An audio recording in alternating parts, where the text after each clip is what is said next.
ইরানের মিসাইল হামলায় নেতানিয়াহু মারা গেছে। কি বলতেছি বুঝতে পারতেছেন? ইরানের মিসাইল হামলায় নেতানিয়াহু মারা গেছে, এরকম একটা নিউজ শোনার জন্যই কিন্তু বসে আছিলাম। এই মৃত্যুর খবর শুনে মানুষ, আমি জানি, কমেন্ট বক্সে শুধু আলহামদুলিল্লাহ লিখবে, কারণ নেতানিয়াহু কোনো মানুষ না। নেতানিয়াহু মানুষ নামের কলঙ্ক। নেতানিয়াহু আমাদের মুসলিম নেতা আল খামিনিকে হত্যা করেছে। আল খামিনিকে হত্যা করে দুনিয়া থেকে বিদায় করে দিয়েছে নেতানিয়াহু। এই নেতানিয়াহুর মৃত্যুর সংবাদ যারা শুনবেন তারা অবশ্যই কমেন্ট বক্সে আমিন লিখে যাবেন, কারণ সে এক হচ্ছে মুসলমান না, আরেক হচ্ছে মুসলমানের বিরুদ্ধে সে অল টাইম কথা বলে, যুদ্ধ ঘোষণা করেছে মুসলমানদের বিরুদ্ধে।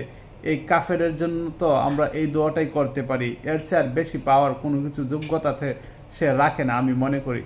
কারা কারা খুশি হবেন নেতানিয়াহুর এরকম মৃত্যুর সংবাদ শুনে অবশ্যই কমেন্টস করে জানাবেন আর ভিডিওটা শেয়ার করে দিবেন।